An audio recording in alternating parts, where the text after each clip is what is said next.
commencer, à la base, on est urbain, c'est-à-dire que le mouvement se développe dans les villes et non pas dans les campagnes ou autres. Donc très clairement, c'est à Kinshasa, nos liens c'est à Goma, c'est dans les principales villes, à Bukavu, à Lubumbashi, les principales villes du Congo.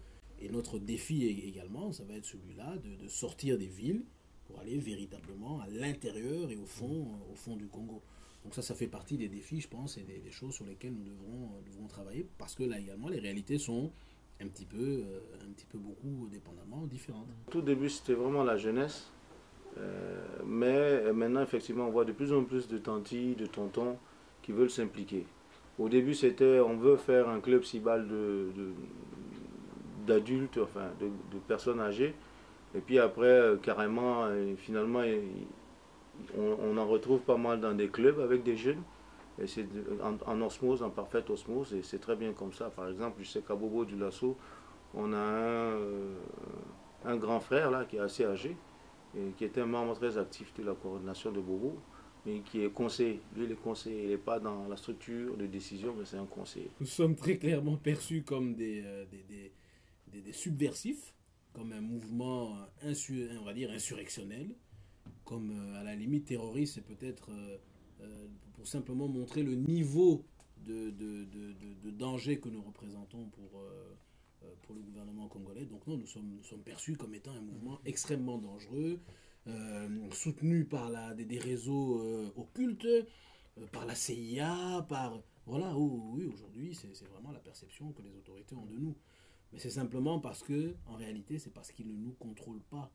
Ils n'ont pas eu l'habitude d'avoir des jeunes, des mouvements, des organisations qu'ils ne contrôlent pas. C'est ça le vrai problème. Et donc ça, l'indépendance que nous avons, l'indépendance dans la manière dont nous avons mis en place Filimbi, dans le lancement, dans notre réseautage, notre manière de fonctionner, nos méthodes, nos stratégies, les dépassent à tel point que la chose la plus facile à faire, c'est de nous qualifier de subversifs, de terroristes, et pourquoi pas bientôt de martiens. Nous sommes instrumentalisés ni par le pouvoir, ça c'est clair, et ni par les différentes forces obscures qu'on nous prête depuis le lancement de Filimbi. Nous agissons simplement, ça les gens doivent le comprendre, de manière méthodique et avec stratégie. Et donc, c'est peut-être à ce niveau-là que les gens n'arrivent pas encore à nous comprendre et à nous cerner, mais nous ne sommes au service de personne d'autre que du Congo. Ça c'est clair. Dans le souci d'essayer peut-être de répondre à la question, même si on n'est pas obligé de répondre à tout, la seule chose qui peut arriver, c'est que que nous soyons les alliés objectifs de l'une ou l'autre personne. Ça, c'est une possibilité. C'est pas de l'instrumentalisation. Mais ça, c'est pas de l'instrumentalisation. Il est très possible, par exemple, que la femme du président Kabila en a marre qu'il soit président, veut qu'il prenne sa retraite pour qu'ensemble, ils élèvent leurs enfants. Et que donc, elle soit une sympathisante de Filimbi. C'est une possibilité.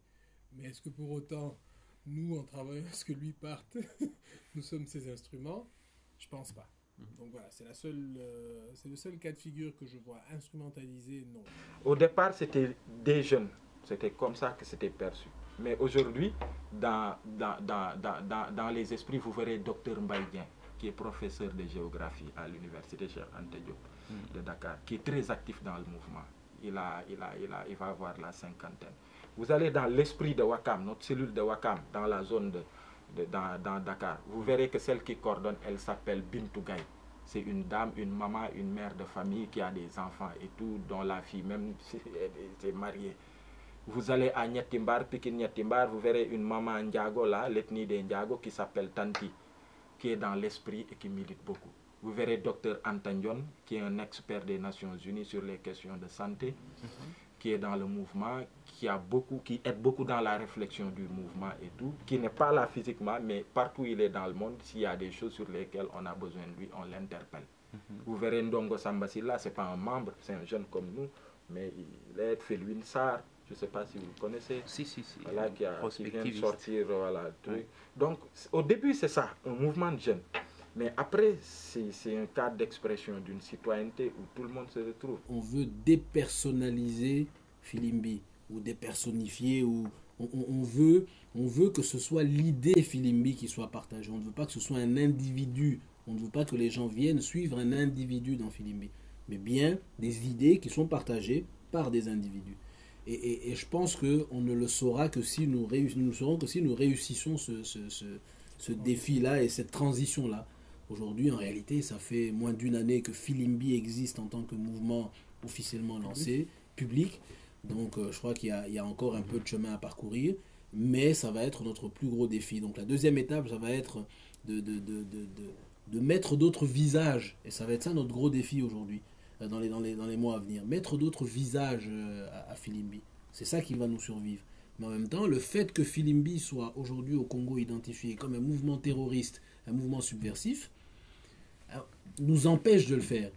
Filimbi a un réseau au Congo. Filimbi a d'autres visages au Congo, et qui ne peuvent pas aujourd'hui apparaître officiellement, qui ne peuvent pas prendre. C'est pour ça que nous apparaissons pratiquement, quasiment toujours.